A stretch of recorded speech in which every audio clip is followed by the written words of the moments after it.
জবেহ করে নেবেন। যদি পারেন নিজে আপনি জবেহ করবেন, আপনি যদি না পারেন উলামা ইকরামের মাধ্যমে, মাদ্রাসার ছাত্রদের মাধ্যমে, হুজুরদের মাধ্যমে গরু কুরবানি করে নেবেন। গরু কুরবানি করার ক্ষেত্রে এখানে একটা গুরুত্বপূর্ণ মাসালা হলো, আল্লাহ তাআলা কোরআনের ভিতরে বলেন যে তোমরা আল্লাহর নামে কুরবানি করো। অর্থাৎ যদি বিসমিল্লাহ আল্লাহু আকবার না বলে যদি কুরবানি না করা হয়, তো ওই পশু হালাল হয় না, বৈধ হয় না, ওই পশুর গোস্ত খাওয়া বৈধ হয় না।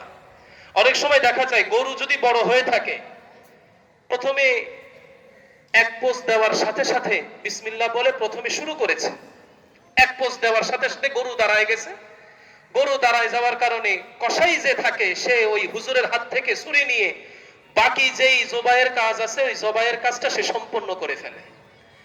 এইখানে লক্ষণীয় বিষয় হলো যে ইমাম সাহেব তো সে বিসমিল্লাহ বলে শুরু করেছিল, কিন্তু পরবর্তীতে কসাই সে যে জবাইয়ের কাজ বাকিটা সম্পন্ন করেছে সে কিন্তু বিসমিল্লাহ বলে কি করে নাই, ছুরি চালায় নাই।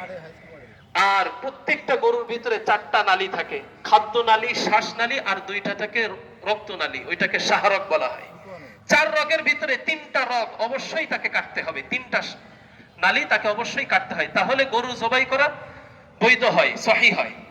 এখন প্রথম পোষ দেওয়ার সাথে একটা খাদ্য নালী কেটে গেছে, গরু দাঁড়ায় গেছে, তাড়াতাড়ি শুয়াই দিয়ে আপনি কসাই দিকে হাত ছুড়ে নিয়ে কসাই বাকি নালীগুলো কেটে দিল, জবাইয়ের কাজ সম্পন্ন করলো, বিসমিল্লাহ বলল না, আপনার কুরবানির গরু জবাই করা বৈধ হয়নি।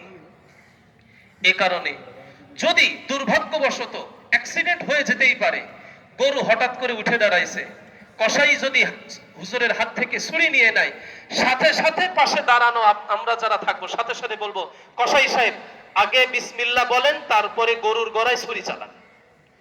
কসাই বিসমিল্লাহ বলবে, আল্লাহু আকবার বলবে, তারপরে সে কি করবে, ছুরি চালাবে। এই ভুলটা অনেকেই করে থাকে। আবার অনেক সময় এমন হয় হুজুর জবাই করে গেছে, কসাই একটু মাতব্বারি করার জন্য হুজুরের হাত থেকে ছুরিটা নিয়ে ছুরির যে অগ্রভাগ আছে ওই অগ্রভাগ দিয়ে ওই গলার ভিতরে খোঁচা মারে, যাতে করে পশু তাড়াতাড়ি ঠান্ডা হয়ে যায়, নিস্তেজ হয়ে যায়, যাতে করে চামড়া ছেলার কাজটা তাড়াতাড়ি করতে পারে। এই কাজটা আমরা কেউ করব না। গলার ভিতরে ছুরির অগ্রভাগ দিয়ে খোঁচা দেওয়া, আঘাত করা, এটা মাকরুহ।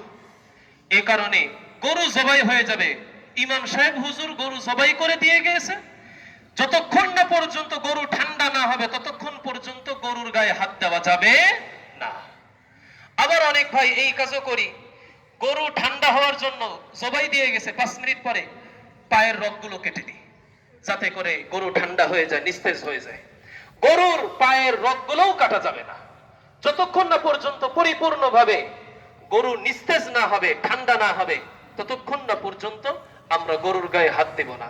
যেহেতু কুরবানি করব, আল্লাহর সন্তুষ্টির জন্যই করতেছি, 10টা মিনিট দেরি হইলে অনেক ক্ষতি হয়ে যাবে, আধা ঘন্টা দেরি হইলে অনেক ক্ষতি হয়ে যাবে। আমার এই কুরবানির পশুর একদম জবেহ থেকে শুরু করে নিয়ে গোশত বন্টন করা পর্যন্ত প্রত্যেকটা কাজ যেন সুন্নাত তরিকা হয়, এটা আমরা চাই কি চাই না? এই কারণে প্রত্যেকটা কাজ আমরা যেন সুন্নাত তরিকায় করতে পারি, এই জন্য সময় যদি একটু বেশি লাগে তো বেশি লাগুক, এতে আমাদের কখনো তাড়াহুড়া করা যাবে না। আরেকটা মাসআলা হলো, গরু জবে হয়ে গেল, চামড়া ছিলার কাজ হয়ে গেল, গরুর গোশত বন্টনের ক্ষেত্রে একটা ভুল যেটা আমরা সব সময় করে থাকি, সেটা হলো আজকের দিনে গরু কাটাকাটির কাজে অনেকেই সাহায্য করবে, এলাকার ভাই ব্রাদার, ছোট ভাই ব্রাদার, ভাইপো, ভাইজি, ভাগ্নে অনেকেই থাকে, বা এলাকার প্রতিবেশী। দিন শেষে কি করি, দিন শেষে যেটা করা হয় সেটা হলো, যখন গরু গোশতের বন্টনের সময় চলে আসে, সবাইকে সমান হারে দেওয়া হয়। আর এই যে আমার সাথে সারাদিন যে গরু কাটাকাটির কাজ করলো, তাকে আমরা পারিশ্রমিক হিসেবে 2 কেজি, 3 কেজি, 2.5 কেজি একটু বেশি দিয়ে থাকি। কেন? সারাদিন আজকে আমার সাথে গরু কাটাকাটি করলে, যাও তোমাকে আমি 2.5 কেজি গোশত দিলাম। এই যে গরুর গোশত দিয়ে আপনি পারিশ্রমিক প্রদান করলেন, এইটা সম্পূর্ণ আপনার জন্য হারাম হয়ে গেল, বলেন নাউজুবিল্লাহ। আপনাকে যদি পারিশ্রমিক দিতে হয় তো আপনি টাকার বিনিময়ে পারিশ্রমিক দেন। কুরবানির গোশতের বিনিময়ে কোন রকম পারিশ্রমিক দেওয়া এটা সম্পূর্ণ হারাম এবং নাজায়েজ।